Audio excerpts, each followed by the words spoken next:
मैं अपने कमरे में बैठी हुई थी, मेरी सास मेरे सामने बैठी थी। मैं ये सोच रही थी कि पता नहीं मेरे साथ क्या होने वाला है। मैंने सोच रखा था ये सास जैसी हस्ती बड़ी ही ज़ालिम होती हैं और यही सब कुछ अपने इलाके में देखा भी था। रस्म रिवाजों के नाम पर हमारे यहाँ सास बहू के साथ जो जुल्म ढाती थी वो बर्दाश्त के बाहर था। मैं भी शादी की पहली रात अपने पति के बजाय अपनी सास के साथ कमरे में बैठी थी। मेरी सास ने हाथ में पकड़ा एक लाल रंग का घूंघट मेरे सर पर डाला और कहने लगी, ये घूंघट रोज़ रात को तुम्हें ओढ़ना है, देखो तुम पर कितना जच रहा है। वो घूंघट बता रहा था कि वो मेरी सास की शादी का घूंघट है। उन्होंने दोनों हाथों से मेरी बलाएं ली और फिर मुझसे कहने लगी, अब सुकून से लेट जाओ। उनकी इस बात पर मैं चौंक उठी थी। मुझे समझ नहीं आया कि शादी की पहली रात मेरा पति कहाँ है, सास मेरे साथ कमरे में क्यों बैठी हैं। मैं तो अपना घूंघट भी ओढ़े हुए थी, उस पर से उन्होंने अपनी शादी का भी घूंघट उड़ा दिया।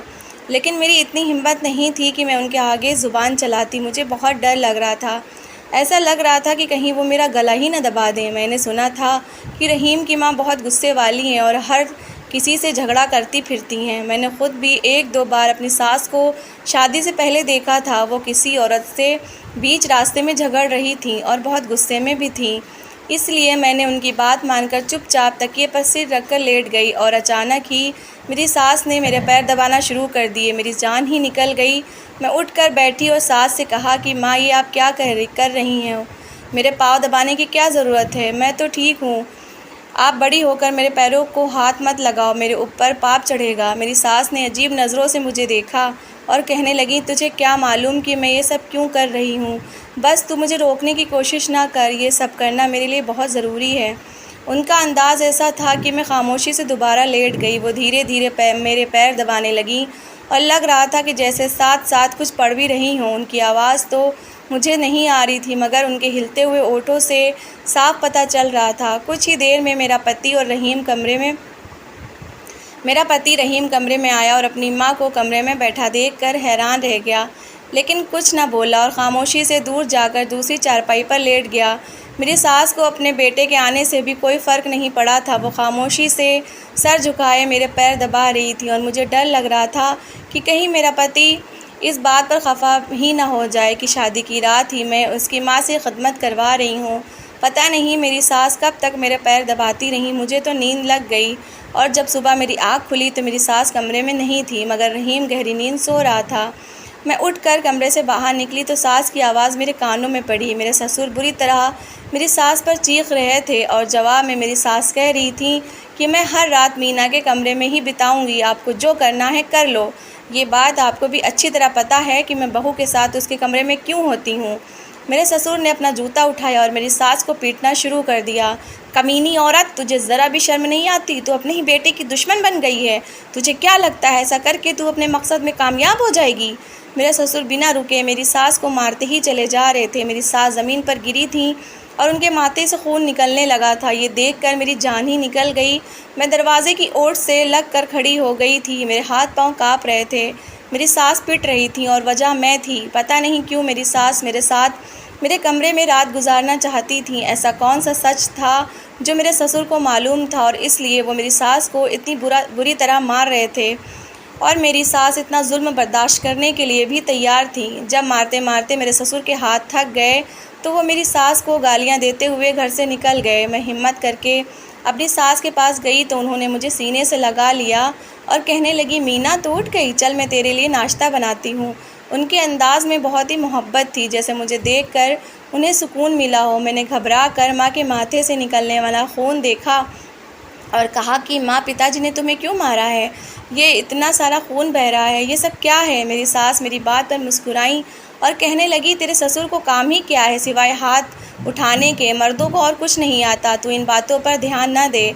उन्होंने अपने दुपट्टे के पल्लू से ही माथे का खून पोंछा और ख़ुद ही लकड़ियाँ जलाकर मेरे लिए नाश्ते की तैयारी करने लगी। मैं हैरत से अपनी सास को देख रही थी। मेरे हाथ में उनका घूंघट था।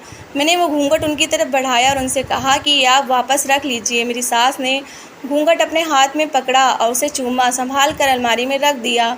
सारा दिन ऐसे ही गुजर गया। दोपहर के वक्त रहीम उठा और खाना खाकर घर से निकल गया। हम दोनों पति पत्नी के बीच कोई बात भी नहीं हो सकी थी और शायद वजह सास थी। कहीं मेरा ससुर इसीलिए तो सास को अपने बेटे का दुश्मन नहीं कह रहा था, क्योंकि उनकी वजह से हम दोनों पति पत्नी का कोई रिश्ता नहीं बन सका था। लेकिन मेरी सास तो बहुत ही मोहब्बत करने वाली लग रही थी। वो भला हमारे साथ ऐसी दुश्मनी क्यों करती? मैं जितना भी सोच रही थी उतना ही उलझ रही थी। मेरे दिल में तो पहले ही उस शादी को लेकर जिस बात का डर था, अब ये डर यहाँ आकर अजीब परेशानी में बदल गया। मैं 16 साल की एक बच्ची थी। मुझे तो खेलकूद की उम्र में ही रहीम के साथ विदा कर दिया गया था। हमारे इलाके में ऐसा ही हुआ करता था, चौधरी जो फ़ैसला सुना देता बस वो आखिरी फ़ैसला माना जाता। और मेरी और रहीम की शादी का फ़ैसला भी गांव की पंचायत में ही हो गया था। मैं 30 साल के रहीम की पत्नी बनकर उसके घर में आई थी और मुझे लगा था कि मेरी सास मुझ पर जुल्म ढाएंगी, मुझे नौकरानी बना कर रखेंगी। लेकिन यहाँ आकर सब कुछ उलट हो रहा था। मेरी सास तो मेरी सेवा में बिछी चली जा रही थी और रात गए फिर मेरी सास अपना घूंघट उठाकर हमारे कमरे में चली आई। रहीम भी उसी वक्त कमरे में आया था। पहले उसने गहरी नज़र अपनी माँ पर डाली और फिर बिना कुछ कहे खामोशी से चारपाई पर जाकर सो गया। शायद वो अपनी माँ की इज्जत में खामोश था या फिर कोई और बात, मैं नहीं जानती थी। मेरी सास ने घूंघट खोलकर मुझे उड़ाया और फिर से मेरी बलाएं लेने लगी। मेरे पैरों को अपनी गोद में रख लिया और धीरे धीरे मेरे पैर दबाते हुए मुझसे बातें करने लगी। मुझे ये सब कुछ बहुत अजीब लग रहा था। मेरी सास का इस तरह मेरे पैर दबाना और अपनी शादी का घूंघट मुझे ओढ़ाना मेरे लिए बहुत ही अजीब बात थी। और फिर मेरी सास ने एक बहुत अजीब सी बात कही। वो रोते हुए कहने लगी कि बहू मैं मर भी जाऊं तो तू हर वक्त हर रात को यही घूंघट ओढ़ कर सोना। तो इस घूंघट में बहुत प्यारी लगती है। मेरा दिल चाहता है कि बस तुझे देखती रहूं। बहू ये ख़ास घूंघट है, अगर तू इसे ओढ़ेगी तो कुछ बुरा नहीं होगा। अपनी सास की बात मुझे समझ नहीं आ रही थी। मेरी हट्टी कट्टी सास मरने की बात कर रही थी और उनके मरने के बाद मुझे ये घूंघट ओढ़ कर सोना था। लेकिन क्यों? घूंघट में ऐसा क्या था जो मेरी सास इसे ख़ास कह रही थी? ये तो बहुत पुराना सा घूंघट था, जगह जगह से इसका सुनहरा काम भी ख़राब हो चुका था। दिल में बहुत सारे सवाल पैदा होने लगे, लेकिन मैं फिर भी डर के मारे खामोश रही और कोई सवाल न किया। मेरी सास ने मुझसे वादा मांगा कि मैं उनके मरने के बाद भी उनका घूंघट इसी तरह ओढ़ूंगी। मैंने भी वादा कर लिया। ये कोई ऐसी मुश्किल बात तो नहीं थी। और फिर हर रात मेरी सास इस तरह मेरे कमरे में आती और मेरी सेवा करती। सारा दिन भी वो मुझे कोई काम न करने देती। मैं तो बहुत ही खुश थी कि मुझे ऐसी सास मिली हैं। रहीम से मुझे ना कोई लगाव था और ना ही अभी तक हम में कोई रिश्ता बन सका था। जो कुछ मेरे दिल में आता मैं अपनी सास से बिना झिझक कह देती। वो मेरी हर बात सुनती, मेरी बात का जवाब देती। मेरी खातिर अक्सर ससुर से भी पिट जाया करती। शायद वह उन्हें मेरे कमरे में आने के लिए मना किया करते थे, लेकिन मेरी सास को इस बात से कोई फ़र्क नहीं पड़ता था। वो पिट कर ज़ख्मों से नीली हो जाती, लेकिन फिर भी रात होते ही मेरे कमरे में आ जाती। अब तो मुझे भी उनकी आदत हो गई थी। उनका घूंघट ओढ़े बगैर नींद ही नहीं आती थी। लेकिन फिर किस्मत की करनी हुई। मेरी सास एक दिन अचानक ही बहुत बीमार हो गई। हमारे इलाके में इलाज के लिए अच्छे डॉक्टर नहीं थे। ससुर ने भी ना जाने किस बात का बदला निकाला और माँ को किसी बड़े डॉक्टर के पास नहीं लेकर गए। 2 दिन तक वो बहुत बीमार रहीं, लेकिन बीमारी की हालत में भी वो मेरे कमरे में आती और मेरे पैर दबाना ना भूलती, जबकि ये वो वक्त था कि मुझे उनकी सेवा करनी चाहिए थी, बल्कि वो मेरी सेवा कर रही थी। माँ मेरे पैर दबाते हुए दोबारा वो धीरे से कहने लगी, बहू ये घूंघट ओढ़ना ना भूलना, तुझे याद है ना, तूने वादा किया था। मैंने हाँ में सिर हिलाया और मेरी सास मेरे कदमों में ही सर रखकर अपनी ज़िंदगी की बाजी हार गई थी। मुझे तो अपनी आंखों पर ही यकीन नहीं आ रहा था कि मैं जल्दी से उठकर बैठी। मैंने माँ को हिलाया, आवाज़ दी, लेकिन कोई फ़ायदा नहीं था। वो हमेशा के लिए मुझे छोड़कर जा चुकी थी। मेरी चीखों पर रहीम नींद में से उठ गया। मेरी चीखों से सारे घर में कोहराम मच गया था।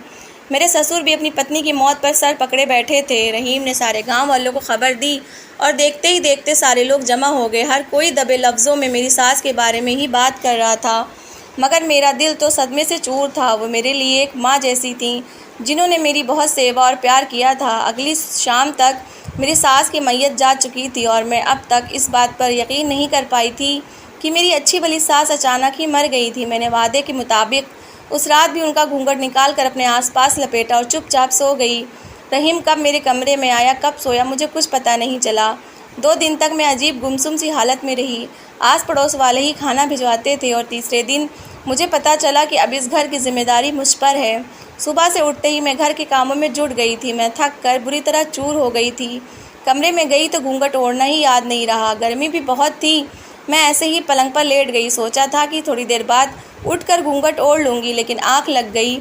आधी रात को अजीब सी आवाज़ों से मेरी आँख खुली और लालटेन की रोशनी में मैंने एक ऐसा दृश्य देखा कि मेरे होश उड़ गए। मेरा पति मेरी सास का घूंघट ओढ़े खड़ा था और वो किसी बात पर रो रहा था, और उसके साथ 3 आदमी भी थे। अंधेरे में मुझे उनकी शक्लें साफ दिखाई नहीं दे रही थी, लेकिन मैं घबरा कर उठ बैठी, क्योंकि 3 आदमियों को इतनी रात गए हमारे कमरे में क्या काम था। मैंने फ़ौरन हकलाते हुए पूछा, रहीम, ये कौन लोग हैं? तुम यहाँ पर क्या कर रहे हो? मेरी आवाज़ पर एक आदमी आगे बढ़ा और उसने मेरे मुंह पर ज़ोर से अपना हाथ रख दिया। एक आदमी दूसरे से कहने लगा, ये उठ गई है, अब यहाँ रुकना ठीक नहीं है, चलो इसको लेकर चलते हैं। और वो तीनों ज़बरदस्ती मुझे खींचते हुए बाहर ले आए। मेरे मुंह पर अभी तक उस आदमी का एक हाथ जमा हुआ था। मैंने हिलने डुलने और शोर मचाने की कोशिश की, लेकिन नाकाम रही। वो तीनों रात के अंधेरे में मुझे गांव की गलियों से घुमाते हुए ना जाने कहाँ लेकर जा रहे थे। मेरा पति पीछे घर में ही रह गया था। वो माँ का घूंघट ओढ़े उसी कमरे में ही था, और मैं 3 आदमियों के साथ ना जाने कहाँ चले जा रही थी। जो कुछ भी था समझ नहीं आ रहा था। ये सब क्या हो रहा है? मुझे माँ की याद आ रही थी। उन्होंने मुझे सख्ती से घूंघट ओढ़ने के लिए कहा था। उस रात मैंने जो उनसे वादा किया था, वो मैं वादा तोड़ बैठी थी। मुझे वो घूंघट ज़रूर ओढ़ना चाहिए था। कुछ 20 मिनट के बाद मैं एक ऐसी जगह पहुंच गई जिसके बारे में मैंने सोचा भी नहीं था कि मुझे एक बड़े से कमरे में लाकर बिठाया गया। सामने बैठे इंसान को देखकर मेरे होश उड़ गए। ये बड़े चौधरी की हवेली थी और उस कमरे में बैठा हुआ इंसान कोई और नहीं बल्कि चौधरी ही था। मुझे देखकर वो खिलखिलाकर हंसा और मेरे करीब आकर मेरे बालों को छूने लगा। पल भर को मेरी जान ही निकल गई। मैं पीछे हटी और रोते हुए कहा कि चौधरी साहब, ये 3 आदमी मुझे ज़बरदस्ती पकड़कर यहाँ लाए हैं। मैं नहीं जानती कि ये सब क्या हो रहा है। मुझे मेरे घर जाना है। चौधरी साहब कहने लगे कि सही जगह तो तू अब आई है। अब तक तो तेरी सास ने ड्रामा कर रखा था, अब वो मर गई है। अब तुझे यहाँ आने से कोई नहीं रोक सकता। मुझे चौधरी साहब की बात समझ ही नहीं आ रही थी, वो क्या कहना चाहते थे। और फिर चौधरी साहब ने एक में ऐसे राज का खुलासा किया कि मेरे कदमों तले से ज़मीन निकल गई। मुझे अब समझ आया था कि क्यों मेरा ससुर मेरी सास को इतनी बुरी तरह मारा करता था, और क्यों रहीम मुझे अपनी माँ के घूंघट में देखकर खामोश हो जाता था। सच जानने के बाद मेरे सर पर आसमान गिर पड़ा था। चौधरी साहब मेरे करीब आए और मुझे अपने बिस्तर पर बिठाने की कोशिश की। मैं किसी भी तरह उनके बिस्तर की जीनत नहीं बन सकती थी, इसलिए मैंने पास पड़ा गुलदान उठाकर उनके सिर पर दे मारा। मौका पाकर चुपके से उनकी हवेली से फ़रार हो गई। मुझे समझ ही नहीं आ रहा था मुझे कहाँ जाना है। भागते भागते मैं गांव पहुंच गई। मुझे अपनी सास की कब्र जहाँ थी वो जगह पता थी। मैं गिरती पड़ती हुई अपनी सास की कब्र पर जाकर बैठ गई और ज़ोर ज़ोर से रोने लगी। शादी से पहले मैं यही समझा करती थी कि हर सास जालिम होती है, लेकिन आज मुझे पता चला था कि मेरी सास मेरी कितनी बड़ी ढाल थी। मेरी सास मुझे इस जुल्म से बचाना चाहती थी जिस जुल्म का शिकार वो ख़ुद भी हुई थी, और ना जाने गांव की कितनी औरतें होती आ रही थीं। जब मेरी सास की शादी हुई तो वो गांव के बड़े चौधरी की नज़र में मेरी सास पर ख़राब हो गई।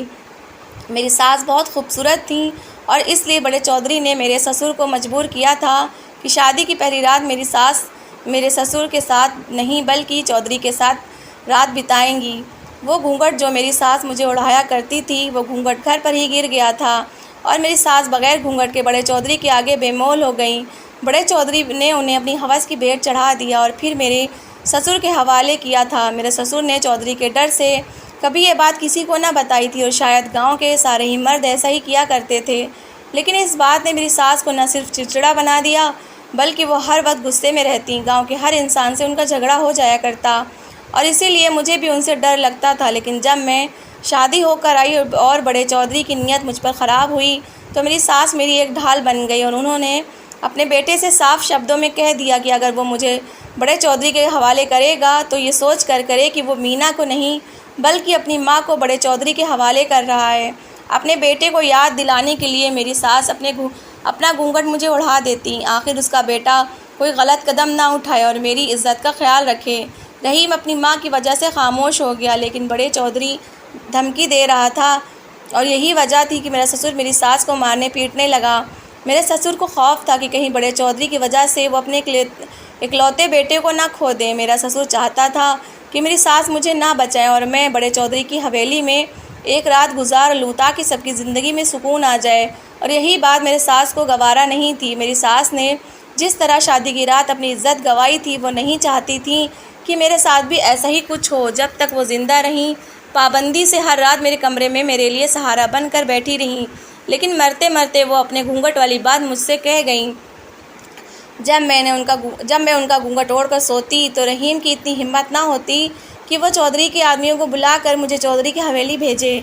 लेकिन जिस रात मैं घूंघट ओढ़ना भूल गई, उसने अपनी जान बचाने के लिए चौधरी के आदमियों को घर बुला लिया, मगर वो खुद भी अपने इस काम से खुश नहीं था। चौधरी के आदमियों ने उसे उसकी माँ का घूंघट ओढ़ाया और कहने लगे कि अब तू सारी रात यहीं घूंघट ओढ़कर बैठ और चौधरी तेरी इज्जत से खिलवाड़ करेगा। इसी बात पे मेरा पति रोने लगा था, लेकिन अपनी जान बचाने की खातिर उसने मुझे खुद चौधरी के आदमियों के हवाले कर दिया था। चौधरी मुझे देखकर बड़ा ही खुश हुआ था। वो कहने लगा कि जिस तरह तेरे ससुर ने तेरी सास का घूंघट ओढ़ा था, आज तेरे पति ने भी ओढ़ लिया है। इससे पहले कि चौधरी मुझे अपनी गंदी नीयत का निशाना बनाता, मैं वहाँ से भाग आई थी और अब मेरे पास जाने के लिए कोई जगह भी नहीं थी। मैं जानती थी अगर मैं पकड़ी गई तो चौधरी की हवस का शिकार हो जाऊंगी। मुझे मालूम था कि चौधरी के आदमी मुझे शिकारी कुत्तों की तरह तलाश कर रहे होंगे और इसीलिए मैं यहाँ बैठी थी, क्योंकि यही वो जगह थी जहाँ वो मुझे ढूंढते हुए नहीं आ सकते थे। मैंने कई घंटे वहीं बैठे बैठे गुजार दी और फिर फज्र की अजान के वक्त मुझे वहाँ किसी की मौजूदगी का एहसास हुआ। मैंने पलट कर देखा तो रहीम मेरे पीछे खड़ा था। उसके हाथ में उसकी माँ का घूंघट था और वो शायद अपनी माँ की कब्र पर आया था। मुझे देखकर वो सकते में आ गया और मैंने उसे बताया कि मैं किस तरह चौधरी के चंगुल से निकल कर आई हूँ। उसने मेरे आगे हाथ जोड़ दिए और कहने लगा, मैंने जो कुछ किया मौत के डर की वजह से किया। मैं डर गया था कि कहीं चौधरी मुझे मरवा न दे, लेकिन ये रात मैंने बहुत तकलीफ़ में काटी है और ये तकलीफ़ तो मौत से भी बदतर है। वो मुझसे माफ़ी मांगने लगा था। मैं मुश्किल से 16 साल की थी और गुजरी रात मेरे लिए मौत जैसी थी। मेरे पास कोई सहारा नहीं था, इसलिए मैंने रहीम को माफ़ कर दिया। रहीम मेरा हाथ पकड़कर मुझे कब्रिस्तान के पिछले गेट से रेलवे स्टेशन पर ले आया और हम दोनों बिना सोचे समझे रेलगाड़ी में बैठ गए। हम दोनों ही नहीं जानते थे कि हमारी मंजिल क्या होगी, लेकिन हम चौधरी के चंगुल से निकल आए थे। आज इस बात को 6 महीने होने वाले हैं। हम शहर चले आए थे और यहाँ आकर रहीम ने बहुत मेहनत की थी। अपने एक दोस्त की मदद से उसने एक छोटा सा किराए का घर भी लिया और मज़दूरी भी करने लगा। कभी कभी मैं अपनी सास का घूंघट निकालती हूँ, उसे मोहब्बत से चूम कर आँखों से लगाती हूँ, क्योंकि इसी घूंघट की वजह से मेरी सास ने मेरी काफ़ी वक्त तक मेरी हिफाजत की थी। शहरी लोग इस बात से वाकिफ़ नहीं होते कि गांव में आज भी औरतों पे कैसे कैसे जुल्म ढाए जाते हैं। हमारा जिस्म हमारी मर्ज़ी के नारे लगाने वाली औरतें अगर कभी छोटे गांव और देहातों का रुख करें तो उन्हें पता चले कि मर्ज़ी तो दूर, वहाँ तो औरतों को बुनियादी हक भी हासिल नहीं होते। मैं तो चौधरी से बचकर शहर चली आई थी, लेकिन ना जाने आज भी कितनी लड़कियां ऐसे ही चौधरी की हवस की भेंट चढ़ रही थीं और गांव के मर्द चौधरी के आगे बेबस थे और खामोशी से अपनी इज्जत को रौंदता हुआ देख रहे थे। क्या आप भी चौधरियों और गांव के ऐसे सच से वाकिफ़ हैं, या आपके नज़दीक गांव की ज़िंदगी एक खूबसूरत ख्वाब जैसी है? कमेंट्स में ज़रूर बताइएगा। तो दोस्तों, कैसी लगी आपको मेरी कहानी? अगर कहानी अच्छी लगी है तो प्लीज़ इसे लाइक करिएगा, शेयर करिएगा और अपनी राय कमेंट बॉक्स में ज़रूर दीजिएगा। और अच्छी अच्छी कहानियाँ सुनने के लिए मेरा चैनल सब्सक्राइब करिएगा। Thanks for watching.